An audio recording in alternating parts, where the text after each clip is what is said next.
Mesdames et messieurs, Adélie Lannoy.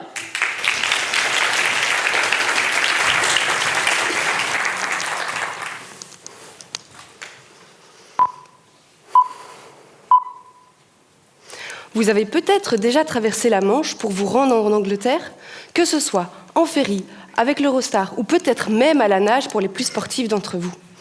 Imaginez ces différentes méthodes de transport à l'échelle bactérienne. L'enveloppe de ma bactérie est composée de deux membranes, d'une membrane interne et d'une membrane externe, qui peuvent être comparées ici à la côte française et la côte anglaise. L'échange des différents composants membranaires est essentiel à la croissance et à la survie des bactéries. J'étudie plus particulièrement le transport des phospholipides, qui sont les composants majeurs des membranes. Ceux-ci ne traversent pas la Manche à la nage.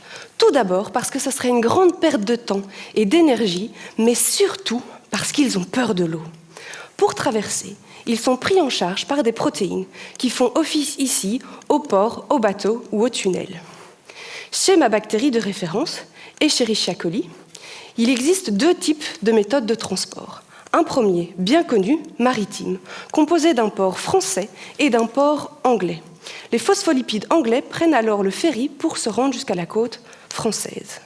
Le second système, récemment découvert, est la présence d'un tunnel qui relie les deux côtes.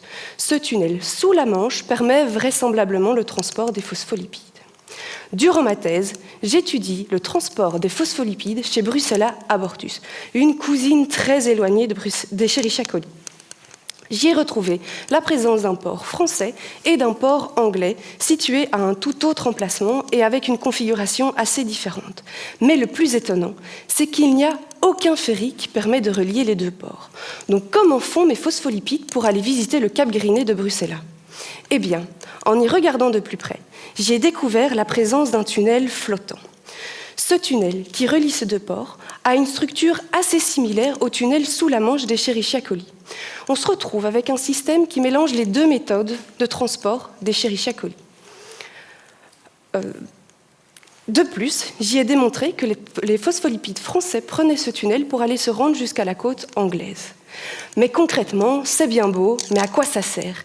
Eh bien, Brucella abortus est une bactérie pathogène, responsable d'avortements et de stérilité chez les animaux et de symptômes grippaux chez l'homme.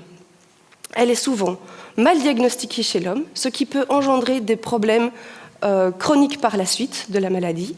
Et chez les animaux, lorsqu'un animal est détecté positif, l'entièreté du troupeau doit être abattue, ce qui engendre de grandes pertes économiques pour le fermier.